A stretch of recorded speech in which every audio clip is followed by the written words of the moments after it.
Have you ever wondered what the best ride at Alton Towers is? Probably, because so have I, but recently I went there, so now I can impart my opinion upon you, because everybody cares what some random stranger on the internet thinks. So this is my top 10 rides at Alton Towers. At number 10, I have placed a ride that I like a lot. Now, most people don't like Rita, and I can see why. So that's why at number 10, I've placed the Congo River Rapids. This ride is very rapid and river-like, and it has very good water. But it's okay, because I like water rides. They're very fun, very wet, except not Congo River Rapids, unfortunately. I didn't get too wet on that. But that's okay, because, yes. Alright, folks, it's time. We've come to that part in the video where I ask you to subscribe. Please do it so I can feed my family. Please, my family need food, and so do I. So that's why you should subscribe. It's a great deal. You will get absolutely nothing in return. So I think you should do it. And now back to the ranking. At number 9, there is The Blade. At number 9 in my ranking. Because it would be a bit odd if I was just saying someone else's ranking. Because, that kind of defeats the whole purpose of it being my opinion. Yes, this ride is basically a pirate ship ride. Well, I mean, it is, but it's themed differently, which I like. It's very good. There's not really much more to say other than I like those types of rides. So, it's good. Yeah. For number 8, instead of picking one where the theming of the ride is unique, despite being quite a generic ride, I've chosen one where the ride itself is unique, and so is the theme of it. Spinball Whizzer spins and whizzes you around like no other roller coaster I've ever been on. I should mention it's the only spinning coaster I've ever been on. I really like when you go up, if you're on the back side of it, when you go up the lift hill, because it feels like you're going to fall out. And then when you go through the drops backwards as well, it's really quite fun and surprisingly intense for what it is. Despite being a family ride, it doesn't feel like it at points. So that's why this is at number 8. That really made it sound like it was a bad ride. I like this ride a lot. That's why it's on this ranking, because if it wasn't, then I would think it's a bad ride.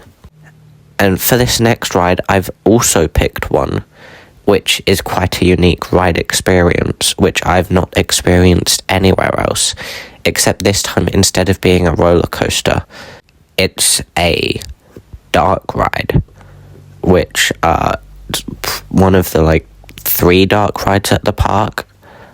Out of those 3, I'd think this one, is my favourite, considering it's the only one on this list.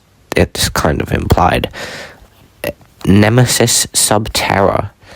I went into it completely blind. I had no idea what to expect, and I was very surprised. It was really fun, and the drop is, they kind of build up tension quite a lot, so it's kind of expected. And this ride has a very similar drop to number 6, 13.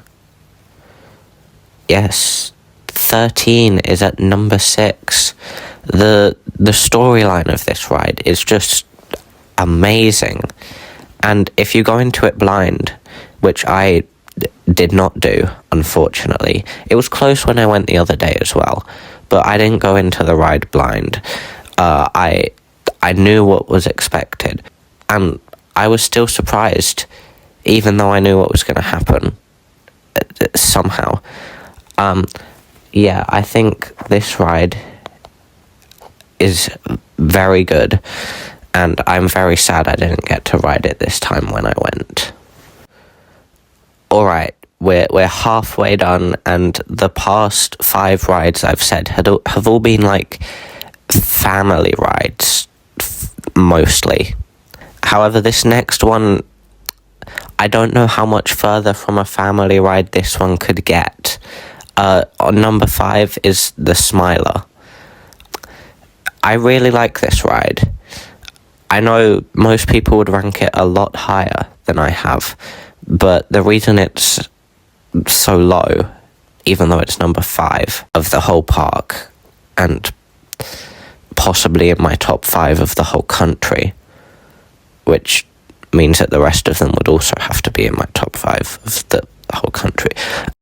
So I think this ride, it's quite rough in places. However, I think it makes up for it with the theming and the storyline. Those are both exactly the same things, aren't they? Yep, that's great. But yes, it has a very good theme to it, and I like the theme. I've already said that. Oh, and I also like the inversions on it.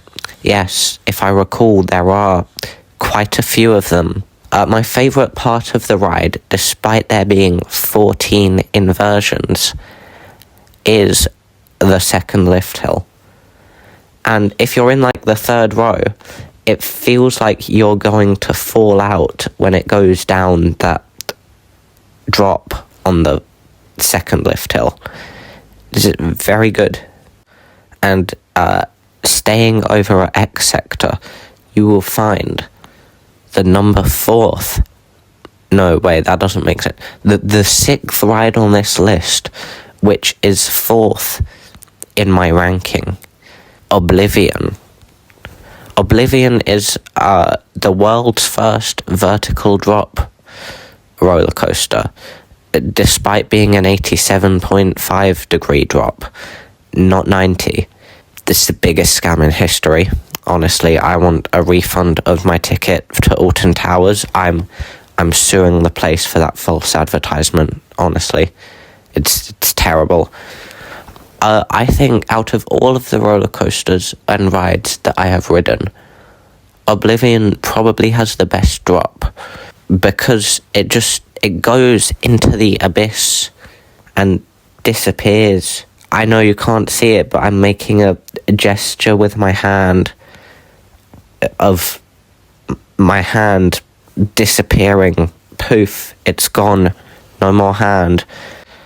Alright, this next ride was originally going to be at number 5, but then I rerode it again at night time, and it was, oh my god, it was amazing. It was one of the 2 rides I rode at night time at Alton Towers when I went earlier. The theme, I think, benefits from it being dark, and it really helps the theme. There are some parts of it which are surprisingly intense. They feel more intense than they are. This ride also is just amazing at night, especially with everything around it. I am, of course, talking about Galactica. That's right, Galactica is at number 3. Most people definitely would not have put it this high, but I have, because after riding it at night, it is so much different to riding it at day, and the 1.5 hours I had to wait in that queue was absolutely worth it. The only reason why this isn't higher is because I prefer the other two rides more, obviously, but also because the ankle restraints are quite uncomfortable. Anyway, at number 2 is the second ride that I rode at night, which is completely on the other end of the park, shrouded in wood and fire. That's right, I'm talking about Marauders Mayhem. I'm joking, it's Wicker Man. Yes, at number 2, yes, oh gosh, we're far into this list. At number 2 is the Wicker Man. This ride is, although it's a family coaster, it's really fast, and there are some amazing airtime moments on this. Some of the turns also have really intense, they have really intense, and the theme, yes, of being sacrificed to this Wicker Man thing, it's kind of in the name. The theme is very good. Oh, and I almost forgot about the pre-show. Yes, that is one of the highlights of this ride. The pre-show is probably one of the best pre-shows at any of the rides at Alton Towers. I think it's the only pre-show that the rides have, except maybe Hex, but I don't think that counts. It was very good. I enjoyed it a lot when I went. It was very fun. However, I don't know why I said however. My favourite ride at Alton Towers, you can probably already guess what it is. Nemesis Reborn. I never rode the original Nemesis, but if I had, I think this ride probably would have been even higher than number 1, because I have nothing to compare it to before the retrack. But after the retrack, I can confirm this ride is very good. I'm talking about the retrack like it's happened yesterday, even though it happened ages ago. Yes, it was very good. My first time riding Nemesis as well. I liked it a lot. It was the helix is surprisingly intense. After the first inversion, but let me just describe an imagery of it, alright?